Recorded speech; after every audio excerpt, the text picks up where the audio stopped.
talks, and we're talking, as you guys have seen probably on our different graphics and understanding, we're in a series called Legends. And our goal through Legends has been to kind of walk in the moments of individuals, of characters, of people, and especially the Old Testament, throughout the Bible, and kind of see the moments that made them, the moments that really made them become legends and legendary in their lives. And that we can, and here's the point, here's why we're moving through it. We're moving through it not to kind of put them on pedestals, because if you look at the stories of the legends, you look at these individuals, these real people that move through and the stories are recorded about them, they are far from perfect. In fact, the story we're going to talk about today, if you look at and read all of David's story, you'll see that he was just as messed up as you and me. He was a broken individual that God used, and we want to see what choices, what decisions, what made him that God was able to use him in a great way. And my heart for each of you today, as you come here and you sit and you walk through and we talk about David, that you can move out today and learn what it is to how we can live a legendary life for God. Because God wants to use us. We have many dreams. We have many goals in front of us. We have a lot of things on our plate that we want to accomplish, to create, maybe feel significant in, or to feel like we've accomplished something. But at its core, I believe that we will find the most peace and live life to its fullest. Jesus said, I've come that you may have life and that you may have it abundantly. This is what Jesus came to give. As we look at the stories and legends and we walk their journeys, we can learn what it looks like to live a legendary life for God. As you guys know, each week we've been doing artwork, a piece of art. We asked artists to give some kind of an artwork piece based on the legend of the week. And you said the first couple weeks we had it. This week we have kind of a digital piece of art. Paige Cunningham, our niece, created it. And it's a picture of David. If you haven't had a chance to check it out, be sure to check it out on the way out. Call it Digital David. And it's a great art piece. We're going to be doing it all summer long as we move through this Legends series. In honor of, if you want to look at the story of David, I was thinking about this earlier, if you want to read through the story of David from beginning to end, I mean, it's multiple chapters, it's a couple of books long. By the way, relax, we're not going to be spending that much time there. Right? We've got 1 Samuel, we've got 2 Samuel, we've got the beginning of 1 Kings. But I'm telling you, if you've ever had a hard time just trying to get into the Bible and finding something you can really track with and read, I would encourage you to read the story of David. Because as you read the story of David, it's one of those things that kind of almost is like reading a book, finding this character and the story of this guy and the journey and the adventure that he has. And you're going to start 1 Samuel chapter 1 and kind of move through it. For us today, we're going to be, for the most part, if you have your scriptures, if you have a Bible with you today, we're going to be in 1 Samuel 17. That's how we're going to land for the most part. So if you have it or have it on your phone, you can land there, and that's where we'll be for the most part. But I'm going to start off at the end of David's life in 1 Kings chapter 2 and verse 2. Kind of in honor of Father's Day, we're going to look at a piece of advice that David gave to his son Solomon. David was at the end of his life, and Solomon's going to take over as king, and he gives them a piece of advice. If you have, you can look, it'll be up on the screen. 1 Kings 2:2 says this: I am going where everyone on earth must go, must someday go. Take courage and be a man. Verse 3 says this: observe the requirements of the Lord your God and follow all his ways. Keep the decrees, commands, and regulations and the laws written in the law of Moses, so you will be able to be successful in all you do and wherever you go. David, as he sits there and talks to his son, David said, you know what, I'm about to go where all people must go. My life is coming to an end, but son, I want to tell you something. Take courage, be courageous, be a man, follow God. David is someone that knows a lot about courage. If you know anything about David, his whole story kind of is propelled forth out of courageous. He had to face a giant, right? Maybe if you grew up in church, you heard of David and Goliath. Anybody been there? Maybe you have not gone to church and you still heard of David and Goliath, because it's a pretty common analogy nowadays. We're going to look at the story of David and Goliath, and we're going to see these are the moments that define who David was and courage that he enveloped and took a hold of. Go back to 1 Samuel 17. If you have, you can turn there. We're going to be there for the rest of the time. 1 Samuel 17, starting in verse 1. We're going to move through it. First of all, the Philistines in verse 1. Now we're mustering the army for battle, encamped between Sochem and Judah and Azekah and Ephraim. Saul countered by gathering his Israelites troops near the battle of Elah. So the Philistines and Israelites faced each other on opposite sides of the hills, with the valley between them. Kind of first off, we're kind of getting a little background on this great story of David and Goliath. first of all, we hear a group named the Philistines. They were a group of people, a nation that was right beside Israel, and they were a constant enemy of Israel. Every time you read, for the most part, of Israel facing, especially when the king was Saul, who was the king before David, I mean, he had a horrible time with the Philistines. They were a pretty brutal and a pretty strong force, and always was there fighting against Israel. At this time, they're coming together. And if you look at the phrase, and there's a phrase that they were at the area of Eden, and this is verse 1. This is between two places, and at the Ephes Dammim. You see that end of that last verse? Ephes Dammim. That I looked up in Hebrew what that meant, and it literally meant the boundary of blood. Now, if you look at scholars and looked at that, they said it was either one of two things. It was probably a little bit of both. One thing was the ground around there was very red in itself, and so that boundary of blood symbolized just the red, dark ground. But more importantly, a lot of scholars believe it was also a place, as we see here, that many battles were fought between the Philistines and the Israelites. And it was a valley that was just full of bloodshed and war. And so we see that this is where they're at. And then you see verse 4. This is where everybody kind of comes together. And it says, Then Goliath, the Philistine champion from Gath, came out of the Philistine ranks to face the forces of Israel. You know, the fact that, look at this, Goliath was a giant. If you look at it, keep reading forward, it says that he was over 9 feet tall. Now, I was going to ask Bob. Bob's not here today. Matt, come on up here, man. How tall are you, Matt? 6'3". 6'3". So he's short. Grab a chair here. I don't know. How do you think that's maybe 2 feet? All right, you can stand up here for just a second. David, the Israelites, were not probably about my height. He's going to stand on the chair. You may have to sit. So that's probably 8'3". Add another foot onto him, and you got Goliath. Now, I don't know about you, but I run into a dude in the alley. I'm going to face him. I'm going the other direction, right? All right, and now you're talking to that thing. I just want to give a little visual. Thank you, sir, for your visual. David's story of courage starts with a giant. There are times in our lives that we have giants we must face. Giants of failure, giants of fear, giants of past regrets. We all have giants, don't we? We have those things in our life that when we look at them, they intimidate us.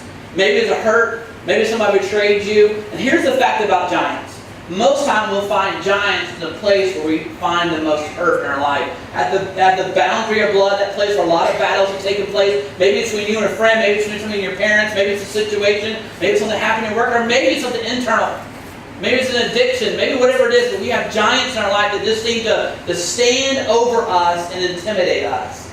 And a lot of times we want to avoid those giants. A lot of times we say we don't live our life and not have to deal with these giants. But sometimes these giants come and sit right in front of us. And we look at this giant. He was over 9 feet tall, and he wore a bronze helmet, and his bronze coat of mail weighed 125 pounds. He was also wore bronze leg armor and carried a bronze javelin on his shoulder. The shaft of his spear was heavy and thick as a weaver's beam, and the tip with iron head and weighed about 15 pounds. His armor bearer walked ahead of him, carrying a shield. We can pretty much just stay right here and kind of all agree that giant of Goliath was intimidating.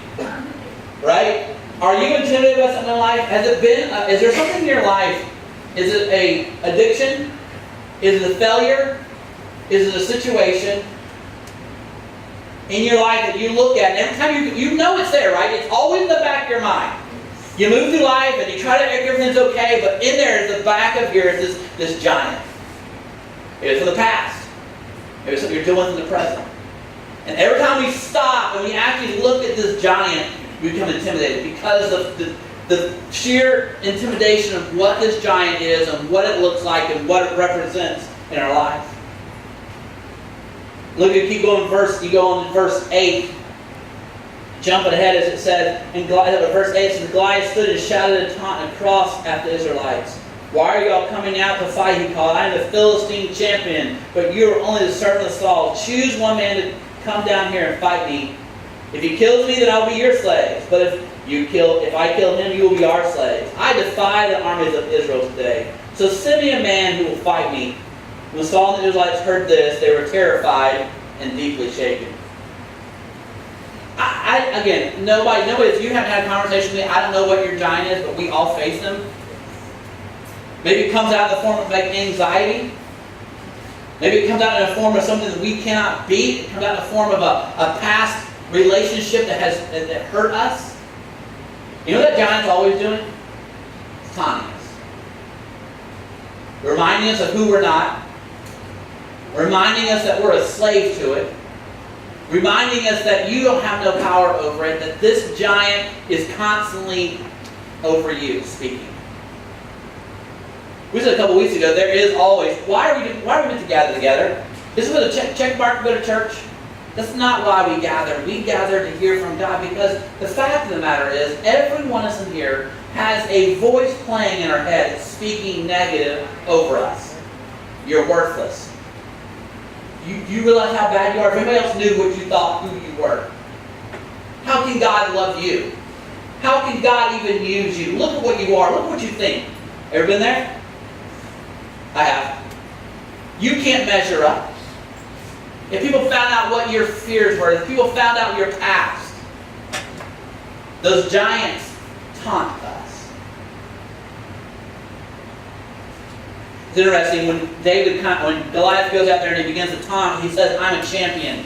You know the actual meaning of the word champion is one that stands between two. Because in that time period, and even before, champions were individuals that stand out and kind of be in between the two armies. And they would call out and say the whole army's fighting. They would bring their best player out, and they'd say, "Hey, you bring your best player out." And whoever wins, kind of like the whole story goes, the other side would lose. And so a champion stood in between two. I need to understand about the giants in our life, that they're champions. And we must understand that those giants in our life, we cannot ignore them. We cannot hide them. Because they stand in between you and peace. They stand between you and victory. They stand between you and an abundant life. See, many of us struggle and move through life. We believe God, we've accepted God, but our life seems to be enchained and enslaved.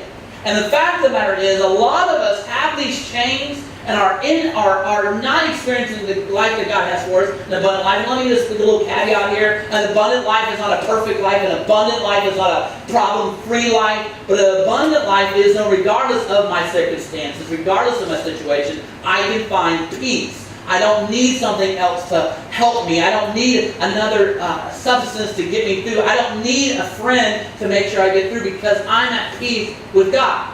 So we talked about a couple weeks ago with Daniel. Daniel's name means God is my judge because he understood that I can face anything because ultimately the only thing that matters, the only person that matters is God in my life. That's true success.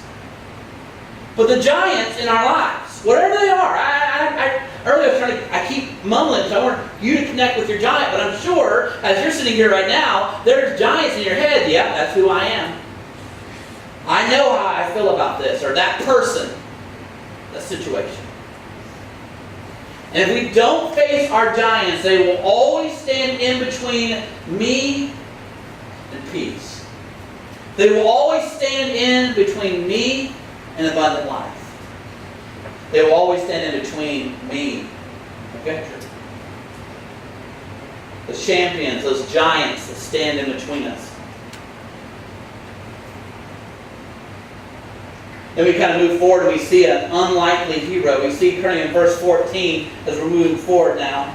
We see that David comes because every day they would come together and Goliath would stand out and taunt Israel, make fun of them and say, "Hey, why don't you send someone to fight me?" He had full confidence. Goliath knew, "Look, nobody's going to beat me. Nobody's big enough to defeat me. You are powerless against me, but send somebody out and see what happens." Then David, the shepherd boy, who's not a man of war at the time, comes because he's obedient to his dad. He's bringing some food to his 3 older brothers who are at war.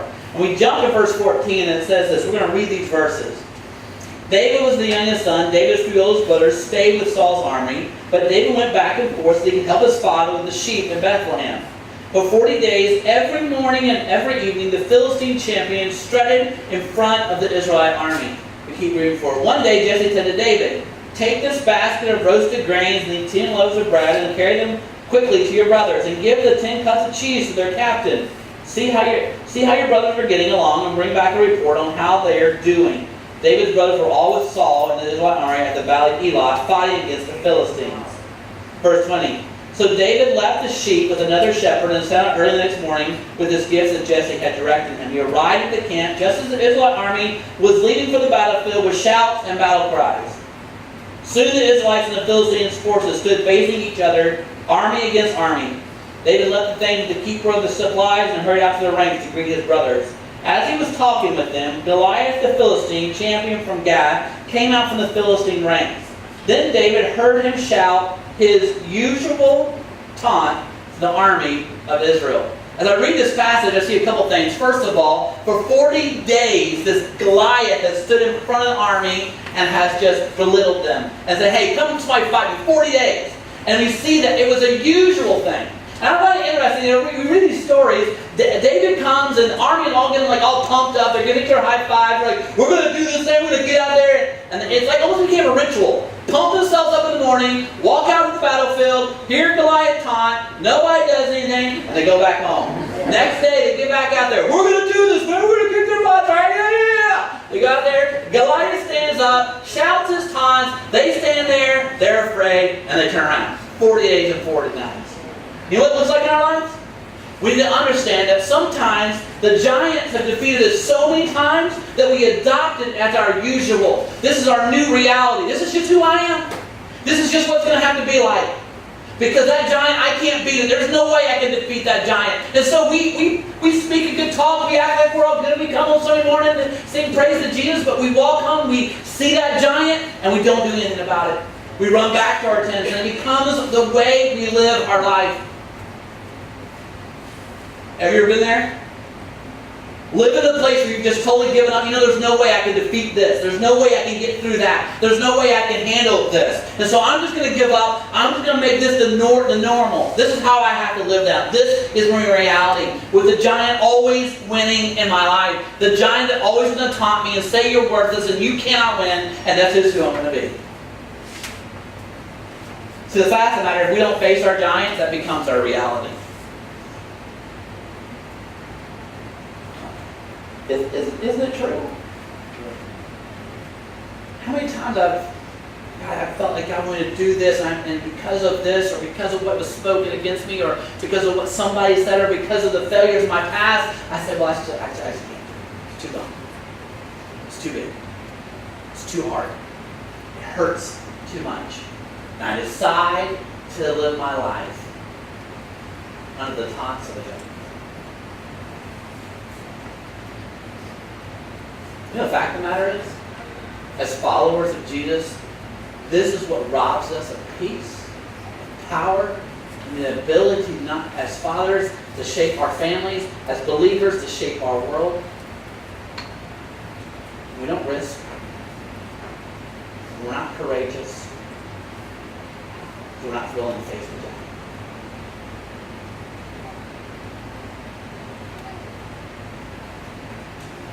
Keep moving forward. Jump to 38 and 39. It says this. Because David keeps asking him. Maybe I jumped ahead here, actually. Oh, yeah, I did jump ahead. I'm sorry. All right, here we go. Look what happens. We're not courageous because of our focus. Verse 25 and 26. This is what, now, as he's there, he hears the giant's taunt. And David's like, what's going on? What is this? What's going on here? And the army, the Israelite army soldiers say this. They say, verse 24, as soon as Israel saw the army, they began to run away in fright. Have you seen the giant? The men asked. He has come out each day to defy Israel. The king has offered a huge reward to anyone who kills him. He will give that man one of the daughters for his wife, and the man's entire family will be exempt from paying taxes. Come on now. If that's not motivating, what is? Okay, to have a wife that's pretty awesome. I don't pay taxes? Give me a knife, give me something, I'm going. But no matter how much the reward is, no matter how much it's worth, we know to face these giants and defeat them, that's not what's going to motivate us. Because as soon as we keep our focus on the giant, you see what the soldier said? Have you seen the giant? Look what David says. David asked the soldier standing by, what will a man get for killing the Philistine? And he is defiance of Israel. Who is this pagan Philistine anyway that he is allowed to defy the armies of the living God? You see where David's focus is? The soldier's focus is on the giant. David's focus is not on the giant, but on the God that's powerful than the giant. Hey, have you seen the giant? You know what that looks like for you and me? Hey, how are you doing in your life? Oh, man, I'm really struggling, but you don't understand. This is what I'm dealing with. Have you seen this struggle? Have you seen how it makes me feel? Have you seen what they've done to me? However I'm going to get through this. However I'm going to get past that. As long as we keep our face and focus on the giant, we will never have the courage to defeat our giant. We must change our focus from the giant to the God of the giant. You know, Peter got to walk on water one day in the New Testament. If you haven't read that story, you should check it out sometime.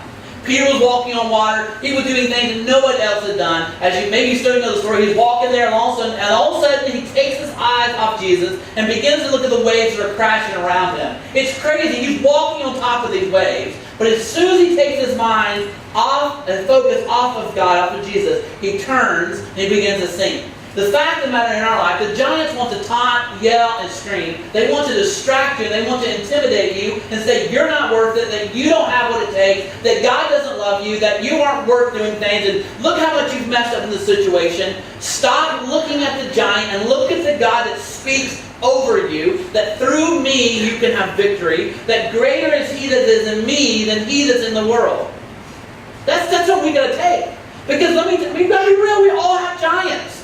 We have things that intimidate us, things that trap us, things that immobilize us. And we don't move forward in our faith, with our family. You see the giant? It's like, I got a better question. Why is this guy being willing to defy the God of these armies?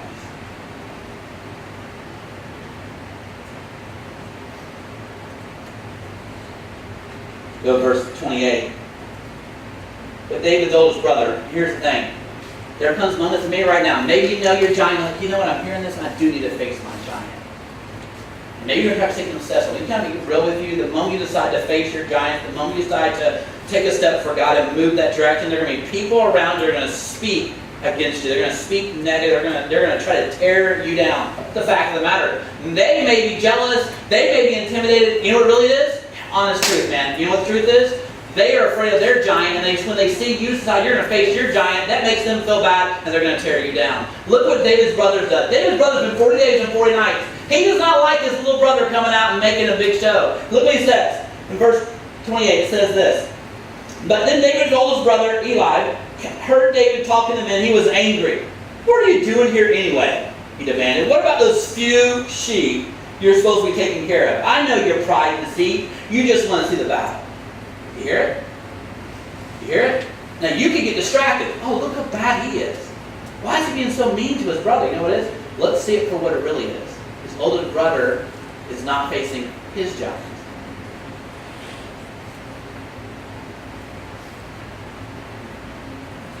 There are many people in our lives that if you say, I'm going to follow Jesus, I'm going to shoot my best. Yeah, but look what you did last week.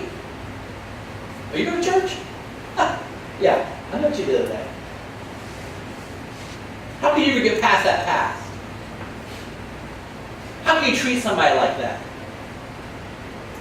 First of all, let's not us be that person. Because if we're busy facing our own giants, we have no time to tear other than people that are facing theirs. And you know the church is bad at it, isn't it?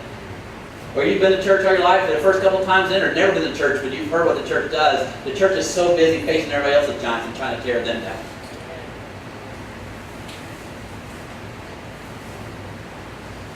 We have our own, don't we? That's why we can love and not judge, because I got too much in my own life I got to deal with. I just need to love people because I know I'm broken, and I'm sure you are too. So if I try to judge you, that's ridiculous. I need to love you for who you are and what you're going through, and let me encourage you and not discourage you. And when I find myself speaking into someone else's life or someone else's situation and discouraging, I need to do a self-check. What giant am I not facing? What fear am I allowing to control me? I love what he said, those few sheep. You just hear like this little snide, like, what are you doing here, David? Those little 4 little sheep you got to take care of? You don't need to be here, man. Come on, here's an older sibling. Has ever done that to you? You go. Verse 29. David said, what have I done now? David replied. I was only asking a question. I love this because he really is saying, is this not worth asking about? Is this not worth us doing something about? In one of the old translations of King James said, is there not a cause, is what it says in that translation. It is basically saying, hey, is this not worth asking about? Is there not something worth fighting for? There's a giant out there that's defying God. Why are we sitting here shaking our boots? We have a God that knows and can defeat the biggest giant in the kingdom. Is there not a cause? Fathers, is there not a cause for you to stand up and stop being overcome by your giants and start leading your family and start leading your children? Is there not a cause? I would say there's a cause. There's a cause for our children to see men who will stand and say, you know what? I'm not perfect and I screw up, but I'm going to choose to love God and I want to help you move that direction. There's a cause. There's a reason worth fighting. There is no giant that's more powerful than God. And we can find courage when we understand we put our focus on God and not our giant. Go in verse 32 and 33. Again, someone's kind of trying to dissuade David because they look at David's exterior. They look at who he is and don't understand who is in him. First of all, we go come and don't worry about the Philistines. So the news gets to the king. All right, that's what verse 30 says. He walked away and those asked him the same question, received the answer. Then David's question reported to King Saul, and the king sent for him. Now verse 32. Don't worry about this Philistine, David said to Saul. I'll go fight him. I mean, you've heard the story become so routine, but picture this moment. Shepherd boy walks into the king of Israel, who was head and shoulders above everybody else in Jerusalem. Hey, be kind of cocky. Hey, king, don't worry about it. That Philistine, I'll take care of him. And Saul, who's much more experienced in war, and much bigger than David, does what we do when we look at someone's outward appearance and see that they don't measure up to what we think it needs to take to fight the giant. He says this, don't be ridiculous, Saul replied. There's no way you can fight this Philistine and possibly win. You're only a boy and he's been a man of war since his youth. Again, speaking negative. And again, as fathers, mothers, family, can we check the spirit in which we speak into people's lives? I've said it earlier and I said it quickly. The Bible says, greater is he that is in me than he that is in this world. The Bible says, with God be for us, who can stand against us? The fact of the matter is, we do not need to let our outward, what we see, dictate what we believe that God's spoken about us and about others. If someone says, I really believe this from God, then you check it against Scripture, ask someone you trust, but go for it. If you feel like God's asking you to be courageous and face a giant, move out for it, and may you and me say, man, go get him.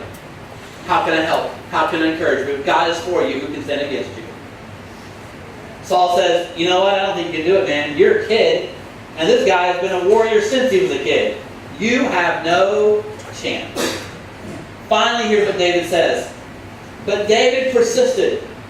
I've been taking care of my father's sheep and goats. Which I don't think I would leave that phrase. I can defeat the guy. I can defeat Goliath. Let me tell you how I can defeat Goliath. Remember those little field of sheep? That's what I do. I'm a shepherd. So I go, wow, I didn't know that. Go right ahead, buddy. Who would have known we was in the shop first? He said, when a lion or a bear came to steal a lamb from the flock, I'd go after it with a club and rescue the lamb from its mouth. And when the animal turned on me, I'd catch it by the jaw and club it to death. I've done this too to both lions and bears, and I'll do it to this pagan Philistine too, for he has defied the armies of the living God. The Lord who rescued me from the claws of the lion and bear will rescue me from the Philistine. Woo! You know what it means? Don't dismiss the small victories in your life, because in those small victories, you will learn the faith to believe God for the big things. You can say, I'm looking for God to deliver me from this. Or I'm looking for God to handle the situation. I'm looking for him to beat this giant. Look back at what God's done in your life in the small things. You see, David understood that I can fight this giant which I've never faced because I've seen God in the faithful few sheep. My brother said, you little few sheep, but in those few sheep, I saw God powerful. Maybe you're sitting here not courageous. Maybe you're sitting here in fear. Maybe you're sitting here in a place that just the giant in my life is going to be there and it's always going to be there. Can I encourage you to stop, take your eyes off the giant, look to God, and look, where did God give me victories in the small things in my life? Maybe it was just getting here this morning by 11 a.m. or 11:05 or 11:10. But you got here. Maybe it was taking the one small step, because in the small things you can see God move. And when you understand you can see God move in the small things, He gives you the faith, because He is the same God that took care of him there. Does it take God to take care of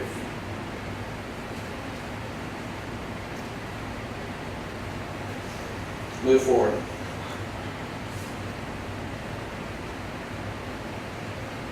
Courage realizes you don't have to be someone else. I love this part of the passage, man. Look at this. Keep moving forward. Finally, Saul consents. All right, go ahead. I think you kind of say, go ahead, you're dead, man. He said, and may the Lord be with you. That's all what you need. Then Saul gave David his armor, a bronze helmet and a coat of mail. David put it on, strapped on the sword over it, and took a step or two to see what it was like, for he had never worn such things. I can't go in these, protested Saul. He said to Saul. David was a shepherd. David was used to taking a sling and a staff, and he was in his light gear, and he was out there. Saul said, here's how you got to face this giant. You got to take who I am, what I know, and place it on you. A lot of times in our life, we don't think, well, I could be like that person. If I didn't have that problem, if I would just be like here, I could handle this. No, the truth of the matter is, with God, you are who you are, and you don't have to be anybody else to face your giant. David was David. David said, you know what? I don't measure up to your armor. I can't work in this. This is just not me. But I believe that this is what God's created, who I am. I have had a sling since I couldn't remember. I've been dealing with sheep. I have a staff. I know who I am, and I know that God has protected me for who I am and in what the situations I've been in. I don't have to become someone else. With God in me, we can face our giants.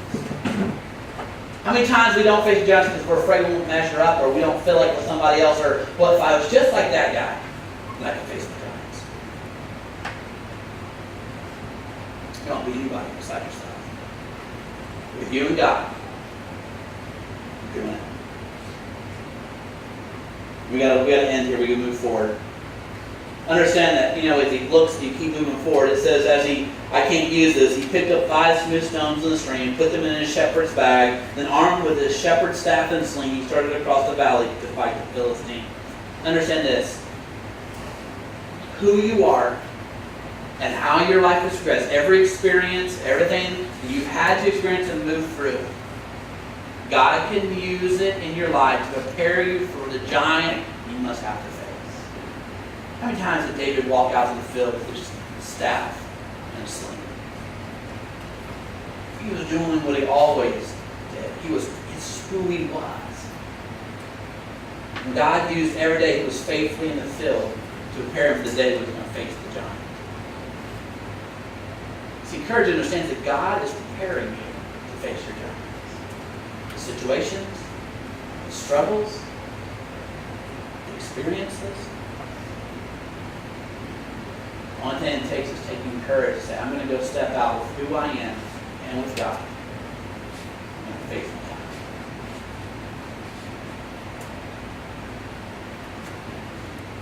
Then he goes forward and comes down to the end. As Goliath walked out towards David in verse 41, and shield bearer ahead of him, sneering in contempt at the ruddy-faced boy. I'm a dog, retorted David, that you come in with a stick. And he cursed David with the names of his gods. Come over here, I'll give your flesh to the birds and the wild animals, Goliath yelled. Then enemies, the giants do not like him, and began to approach them. They replied to the Philistines, you come to me with sword, spear, and javelin. But I come to you in the name of the Lord of heaven's armies, the God of the armies of Israel, whom you have defied. Today the Lord will conquer you, and I will kill you and cut off your head, and then I will give your dead bodies of men to the birds and the wild animals. Definitely a brutal time period. And the whole world will know that there is a God of Israel. Everyone assembled here will know that the Lord rescues his people, but not with sword and spear. This is the Lord's battle, and he will give you to us. And as Goliath moved closer to attack, David quickly ran out to meet him. Put yourself there, man. You're peeking out your tent as one of the Israelite soldiers. dude's got to get killed. This little boy's running out there. This giant comes out. They go back and forth, and David says, you come with me with your sword, your spear, and your experience, but I come in the name of the Lord. The battle is not mine to win. The Lord will defeat you. And I know I have such confidence and courage because my focus is on God and I know who He is, that I can run towards that giant. I don't know about you, but again, if I were David, I would have snuck around, right? Little secret warfare. I would not be taken out like a madman just running toward Goliath. I wouldn't. Hide behind this bush. I'm going to sneak up behind him. But David is so courageous, not because of his might, not because of who he is, but because he understood who was going to fight for him. That he saw the Goliath, but he saw the God of the Goliath. And he took off running straight towards Goliath. Took that sling and began to sling it around. He let loose of a rock, and that rock sunk right into Goliath's foot. He fell. You will find your Goliath, your giants in your life fall when in courage and faith you understand the battle is not yours to win, but the Lord's. And you say, no longer am I hide, no longer am I going to escape. It may hurt. It may be talk about confession. It may talk about getting counseling, but you move forward saying, God is going to give you victory in this thing. And I'm going to run towards it because I know my God's going to give me victory.